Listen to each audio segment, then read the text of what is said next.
Assalamualaikum teman-teman, seperti biasa sebelum mulai Mimin mendoakan semoga teman-teman semua selalu dalam keadaan sehat walafiat.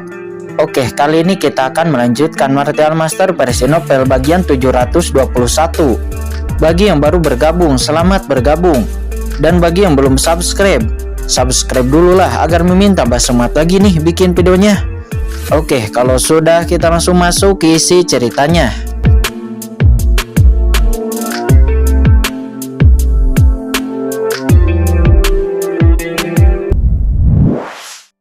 Jadi aku akan menyerahkannya kepadamu, kata Qingchen.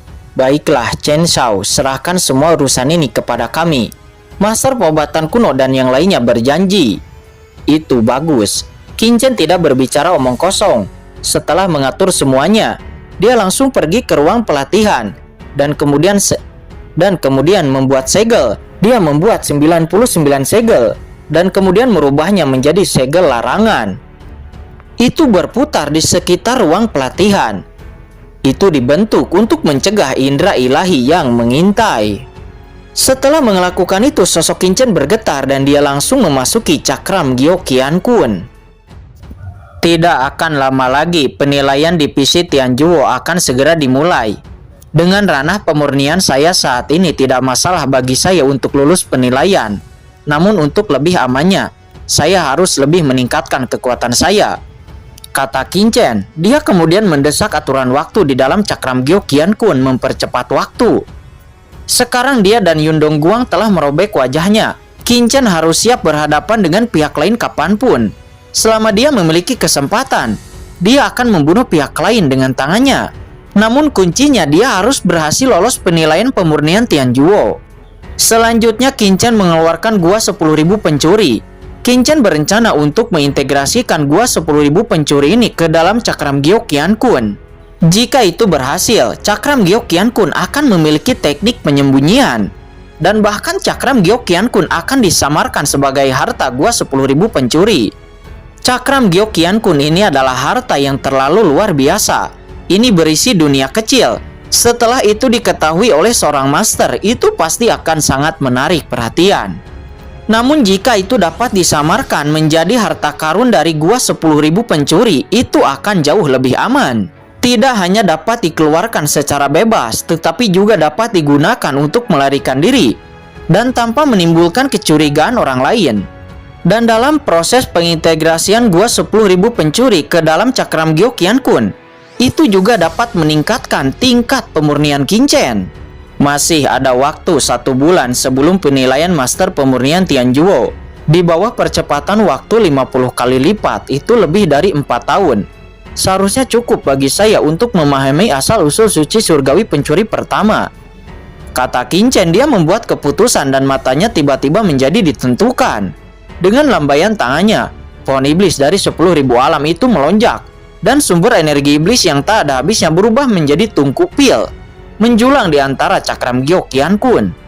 Setelah itu Qingchen mengeluarkan asal-usul suci surgawi dari pencuri pertama dan juga asal-usul suci surgawi setengah langkah dari pencuri lainnya. Di bawah dorongan Qingchen, aura ahli setengah langkah suci surgawi dan aura ahli surgawi mendidih, membentuk kekuatan yang sangat menakutkan. Seni penyembuh langit.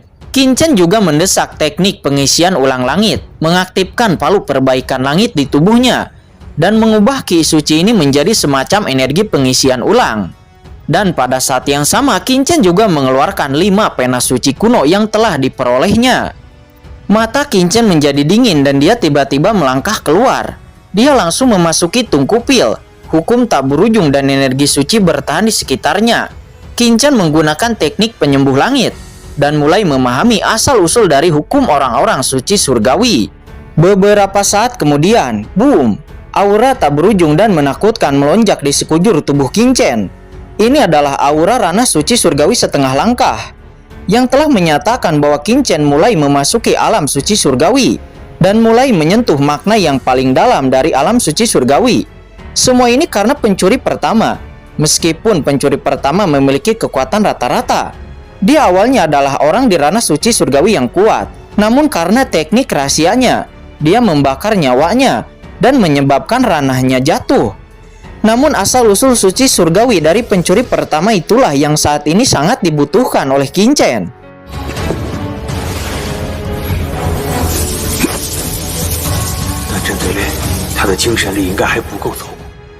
Tiga tahun kemudian, di dalam percepatan waktu di dalam cakram Gyeokyeon-kun, Qin Chen telah menghabiskan kelima pena suci kuno itu dan juga banyak kristal suci. Dia hanya menyisakan pena suci kuno tingkat guru suci yang dia peroleh dari Lord of the Yama. Setelah 3 tahun, semua energi suci di dalam cakram Gyeokyeon-kun habis sepenuhnya, dan Qin Chen akhirnya berhenti berlatih. Sekarang Qin Chen telah menyadari jejak hukum orang suci surgawi yang dapat disebut ahli setengah langkah suci surgawi, tetapi terlalu sulit untuk benar-benar memasuki ranah suci surgawi. Jika aku sekarang bertemu lagi dengan Yundong Guang, aku mungkin dapat menandinginya atau bahkan mengalahkannya dengan mudah, kata Qin Chen, matanya meledak, penuh dengan aura pembunuh, sangat percaya diri. Saat ini waktu tersisa 1 tahun lebih. Qin Chen akan menggunakannya untuk memahami seni penyembuh langit dan kemudian mengintegrasikan gua 10.000 pencuri ke dalam cakram Gyeokyeon-kun. Gua 10.000 pencuri. Qin Chen mengangkat tangannya. Boom, tiba-tiba harta luar angkasa yang menakutkan itu muncul di tangan Qin Chen. Qin Chen mendesak palu perbaikan langit untuk mewujudkan teknik perbaikan langit. Di bawah persepsi Qin Chen, gua 10.000 pencuri itu terurai lapis demi lapis, membentuk harta karun. Lebih dari 100 lapis. Mendesis, Qin Chen menghirup udara dingin. Gua 10.000 pencuri ini sebenarnya dibangun dari lebih dari 100 permata dengan kualitas yang tak tertandingi, yang masing-masing merupakan peringkat panah yang tiada taranya. Dan inti dari gua 10.000 pencuri adalah satu bagian harta luar angkasa dari peringkat surgawi. Ada 33 surga, lapisan demi lapis seperti labirin. Selain itu ada total 18 harta surgawi setengah langkah. Salah satunya seperti bola langit yang terus berputar. Ini jelas merupakan bola langit yang dirampok dari sekte Tianhe. Luar biasa, Qin Chen memuji. Meskipun ke-13 pencuri ini telah menyebabkan kemalangan, membunuh dan merampok di berbagai negara bagian, tetapi mereka sebenarnya memiliki ide yang sangat cerdas untuk memperbaiki gua dari 10.000 pencuri ini. Harta karun tertinggi akan diintegrasi ke dalam gua 10.000 pencuri ini, dan akhirnya harta karun tertinggi yang begitu kuat terbentuk. Namun itu sekarang semuanya jatuh ke tangan Qin Chen yang terlihat lebih murah. Qin Chen kemudian mulai melakukan gerakan untuk mengintegrasikan gua 10.000 pencuri ini ke dalam cakram Gyeokyeon-kun. 1 hari, sebulan, 5 bulan, 1 tahun. Qin Chen tidak hanya melelehkan harta luar angkasa itu begitu saja, tetapi juga inti dari pemahaman harta karun luar angkasa ini. Karena harta karun luar angkasa ini juga telah membuat pemahaman Qin Chen tentang ruang angkasa meningkat secara luar biasa. Pada akhirnya harta tertinggi luar angkasa ini sepenuhnya disempurnakan oleh cakram Gyeokyeon-kun. Tidak hanya harta tertinggi luar angkasa ini, 18 harta surgawi setengah langkah yang tersisa, dan lebih dari 100 harta yang tak terdandingi juga sepenuhnya dilebur. Selain itu, Qin Chen juga mengintegrasikan banyak harta dan material yang ada di dalam cakram Gyeokyeon-kun. Itu membentuk harta suci surgawi yang lebih dalam daripada gua 10.000 pencuri. Awalnya Qin Chen memiliki beberapa bahan dan harta di tubuhnya, namun sekarang itu benar-benar bersih dan rapi, tidak ada satupun. Tentu saja kecuali 30 harta karun surgawi dari ras iblis Yama yang telah diperoleh Qin Chen sebelumnya. Itu masih tersimpan rapi di dalam cakram Gyeokyeon-kun. Itu tidak digabungkan. Cuing, saat ini napas cakram Gyeokyeon-kun tiba-tiba berubah dan menjadi sangat misterius. Dengan kekuatan cakram Gyeokyeon-kun, wajar jika harta ini tidak akan berubah bentuk. Ini adalah Qin Chen yang sengaja mencair, membingungkan orang luar. Saat ini Qin Chen menyapu dengan kesadaran ilahi, dan dia bisa merasakan ada lapisan ruang di dalam harta ini. Tidak buruk, Qin Chen sangat puas dan tidak bisa menahan tawa. Sekarang cakram Gyeokyeon-kun telah sepenuhnya ditiru olehnya, agar terlihat seperti gua 10.000 pencuri. Selain itu, dia juga menggunakan teknik penyembuh langit dan metode pemurnian tertinggi. Bahkan sekarang ahli suci surgawi yang kuat tidak akan mengetahui bahwa ini adalah cakram Gyeokyeon-kun.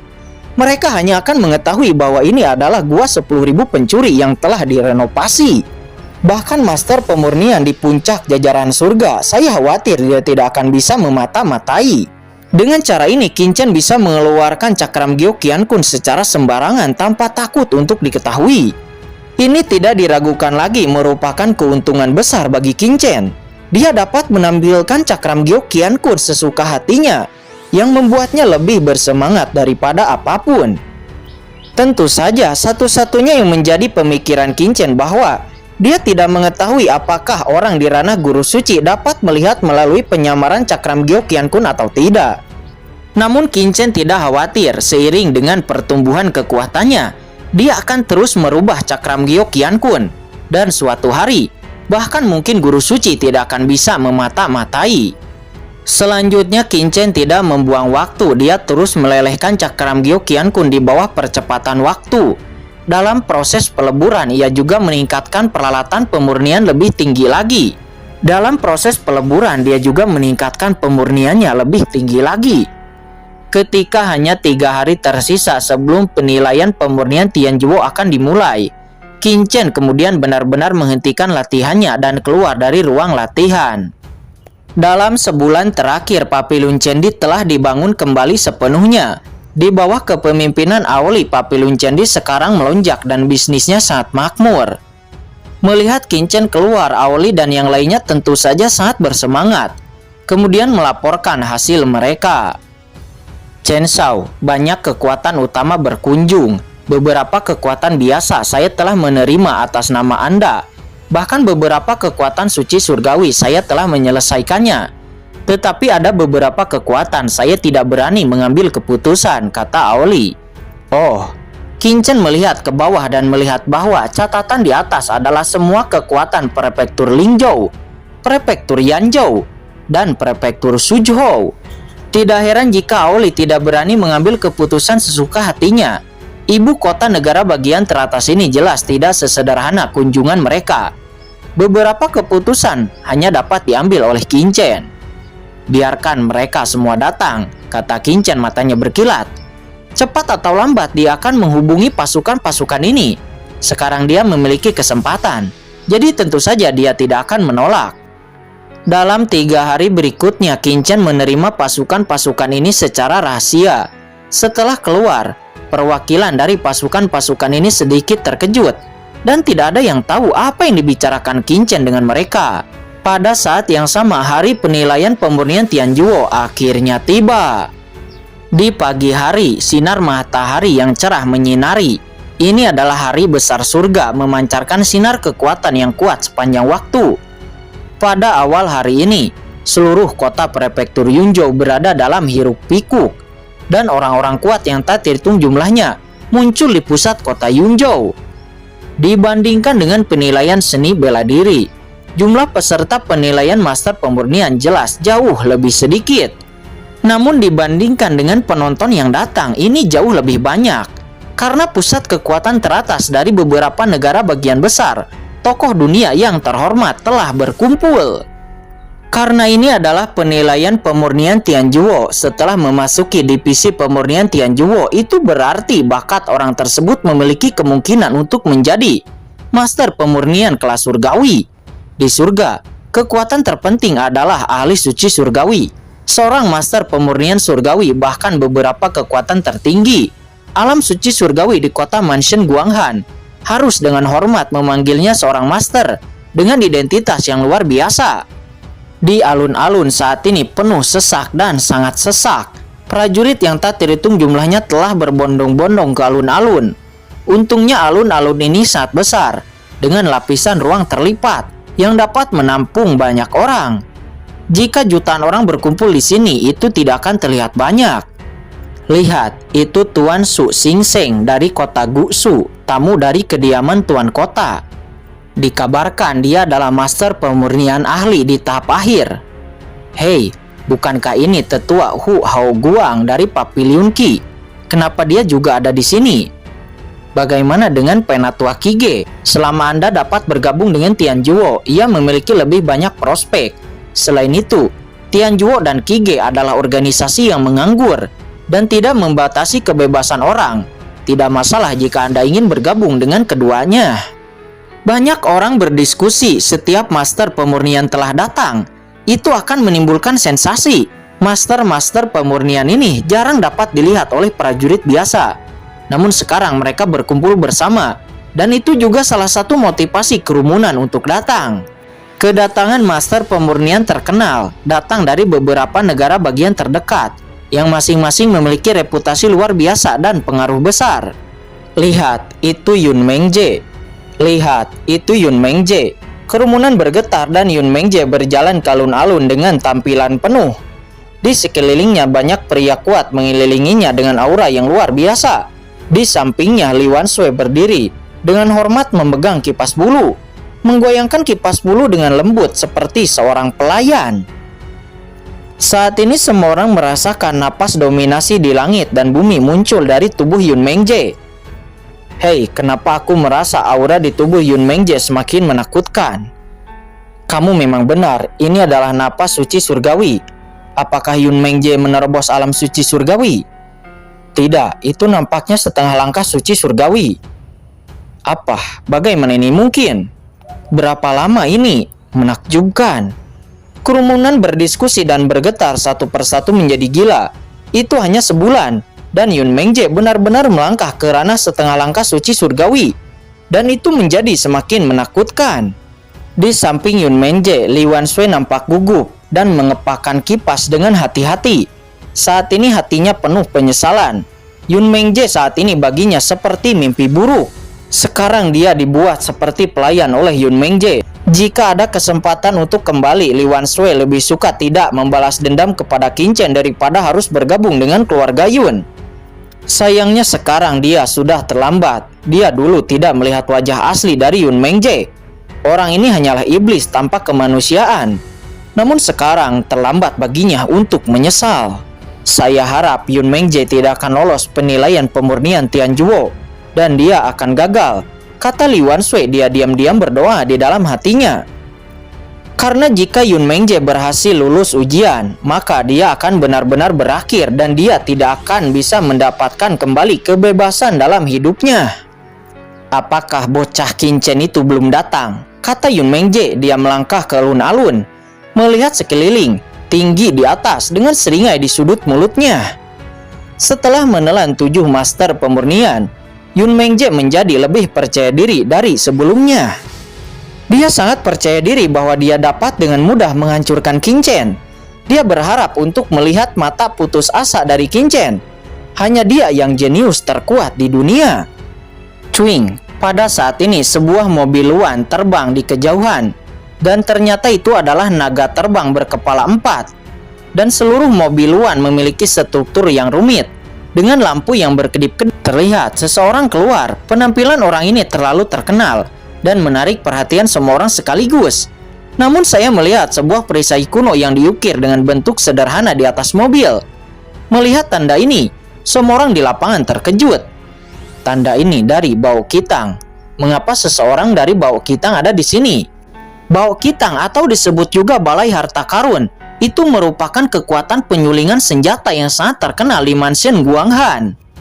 Di seluruh rumah Mansion Guanghan, setidaknya 1/5 dari bisnis senjata ditempati oleh Balai Harta Karun ini. Ini adalah kekuatan puncak yang sangat besar, mirip dengan Gedung Wangu, hanya sedikit lebih buruk dari Gedung Wangu. Lagi pula, Gedung Wangu melakukan berbagai bisnis, tetapi Balai Harta Karun hanya menjalankan bisnis senjata. Namun meskipun begitu, itu sangat menakutkan. Orang-orang dari Balai Harta Karun, mereka merajalela, tidak ada yang berani memprovokasi mereka. Tianjuo, Papiliun Qige, Balai Harta Karun, bisa disebut yang ketiga.